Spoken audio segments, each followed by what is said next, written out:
Bienvenue dans cette nouvelle vidéo d'anatomie vivante pour le Tai Chi Chuan.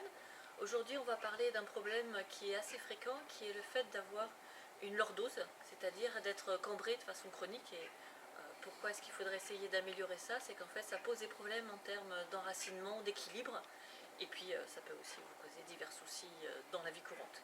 Donc je vais vous montrer quelques exercices simples pour essayer de résoudre ce problème.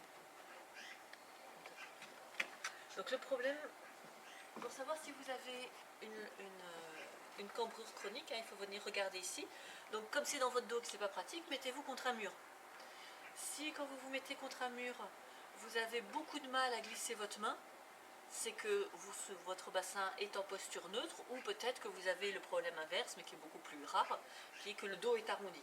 Si par contre vous pouvez glisser sans problème votre main au niveau des lombaires, et que généralement en plus la tête ne touche pas du tout le mur, il est probable que vous avez plutôt ce problème de lordose, donc de cambrure ici.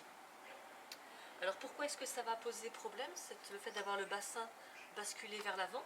C'est que ça veut dire que les muscles qui sont ici, donc en particulier le psoas, mais aussi des muscles de la cuisse, c'est ce qu'on appelle les fléchisseurs de la hanche, ils sont trop courts. Et au contraire, l'extenseur de la hanche, qui est le grand fessier, lui, il est au repos, et c'est pour ça que le bassin est basculé vers l'avant.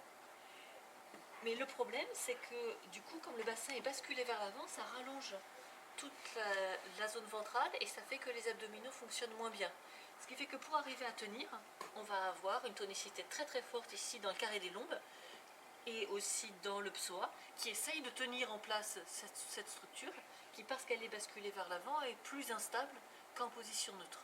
Donc on se retrouve souvent avec beaucoup de tension ici, au niveau du carré des lombes, et donc beaucoup de difficultés à étirer la colonne et à obtenir cette légèreté qu'on appelle une colonne en tenségrité, dont on vous parle beaucoup sur le site Anatomie Vivante.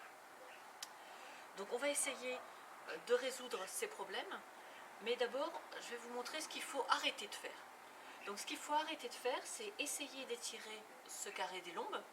On se dit, c'est à cause de lui que je suis cambré, puisque justement c'est un muscle qui a tendance à faire ce mouvement. Donc qu'est-ce que je vais faire?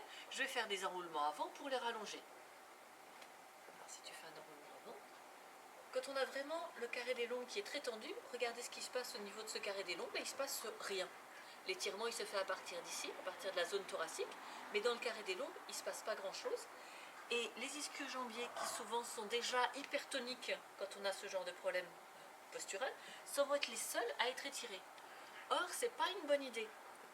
Merci. Quand on a ce genre de posture, d'essayer de vouloir rallonger les ischio-jambiers, parce que justement les ischio-jambiers, c'est ce qui tire sur le bassin pour le ramener vers l'arrière. Donc, si vous arriviez à étirer les ischio-jambiers, alors par chance, par cette technique, on n'y arrive pas, qu'est-ce qui va se passer? Le bassin va basculer encore plus vers l'avant. Donc si les enroulements avant ne font rien pour la forte tonicité du carré des lombes, mais pire, s'ils fonctionnaient, ils aggraveraient le problème. Donc on va falloir passer sur une technique complètement différente. Déjà, si vous avez des tensions dans le bas du dos, une première technique, c'est de vous accroupir. Parce que dans cette posture-là, vous voyez, c'est complètement différent de tout à l'heure. Le carré des lombes, c'est considérablement rallongé. Donc si c'est difficile pour vous, parce que les chevilles ne sont pas souples, bien sûr, vous pouvez ici vous mettre contre un mur et venir vous appuyer sur le mur. Ça fera exactement la même chose. Tout le bas du dos peut se rallonger. Donc dès que vous avez des tensions, ou de temps en temps, quand vous voulez simplement permettre à ce muscle de se reposer un petit peu, vous pouvez vous accroupir contre un mur ou de façon autonome. Une autre façon de faire,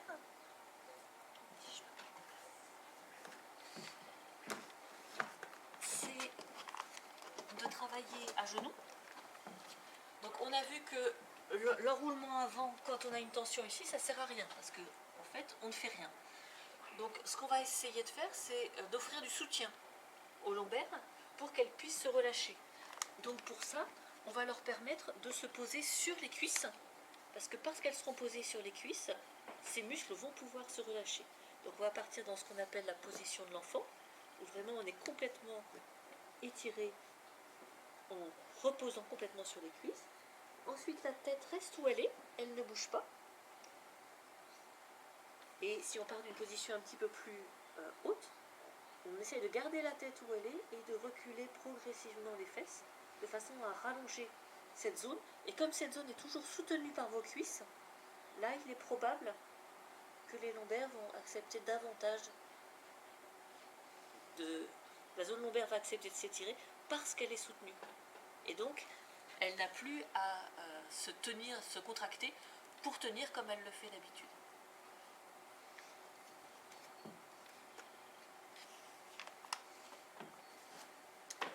Autre exercice que vous pouvez faire, c'est plus pour les lombaires, mais c'est pour remettre à la fois le fessier au travail et pour étirer justement les fléchisseurs, puisqu'on a les fléchisseurs des hanches qui sont trop courts et qu'on a au contraire le fessier qui est trop long et qui est inactif.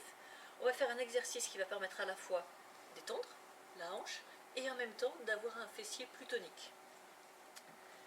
Donc pour ça, on part d'une position de fente et on descend. Pourquoi est-ce qu'on descend? Parce que dans cette posture-là, la jambe d'appui que vous avez choisie, qu'on vient prendre très fortement un appui, le fessier s'active.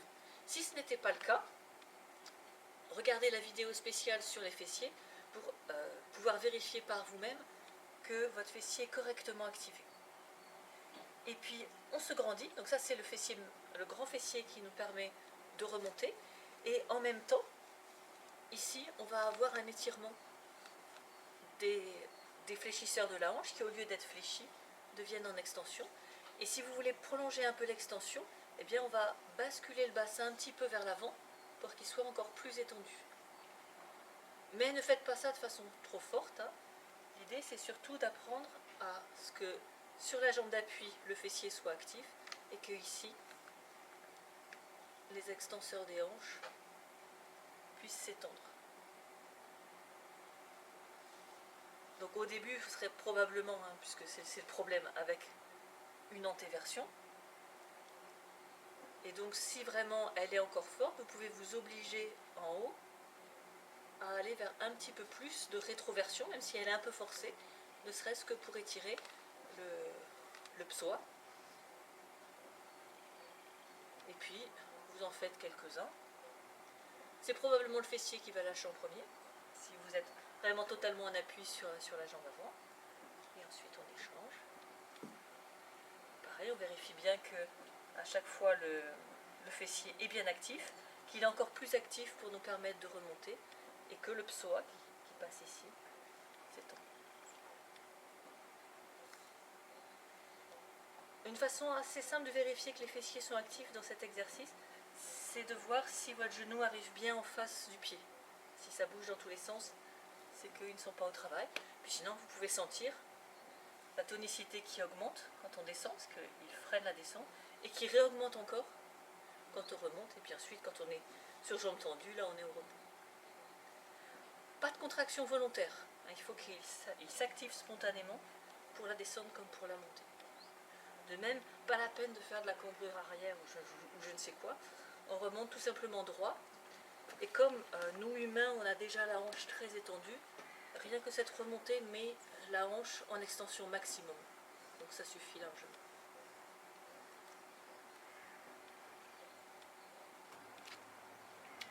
Et donc pour terminer, on a vu que le fait d'avoir le bassin basculé faisait que les abdominaux étaient plus étendus et donc ont tendance à être moins toniques.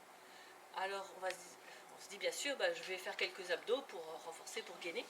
Alors certes, mais on n'est pas en train de chercher quelque chose de superficiel. Donc les abdos qui utilisent seulement les grands droits ne résolvent absolument pas le problème de stabiliser le bassin dans une position neutre. Il faut les couches plus profondes. Et puis surtout, on ne veut pas d'exercice qui utilise les fléchisseurs de la hanche. Donc tout ce qui est crunch, tout ce qui est pédalo, etc. ne convient pas. Ce qui va convenir plutôt, c'est du gainage, en particulier si vous pouvez faire du gainage en extension, parce que là vous voyez que la hanche est justement en extension, mais on ne va pas le garder tellement statique, parce que le gainage statique, c'est pas vraiment ce dont on a besoin. Ce dont on a besoin, c'est que les abdominaux s'activent dans les changements de position. Donc au lieu de rester comme ça, je ne sais pas combien de temps, puis de rester comme ça, je ne sais pas combien de temps, et bien justement, on change. Et vous n'oubliez pas, très, très important pour votre posture, vous n'oubliez pas aussi de faire dans ce sens-là, en activant les fessiers pour monter, donc pas les ischio-jambiers, que ce soit vraiment les fessiers qui démarrent, et n'hésitez pas ici dans cette posture à basculer le bassin là volontairement, faire une rétroversion un peu forcée pour ne pas avoir mal au dos. Et on redescend et on remonte. Donc tous les abdominaux que vous voulez, sauf les choses qui utilisent les flexions des hanches, et sauf ce qui utilise le grand droit. Ça sert à rien.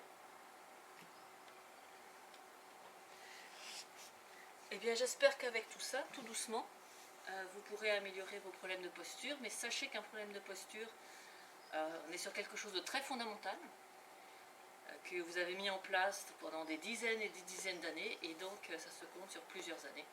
Donc soyez patient. Merci.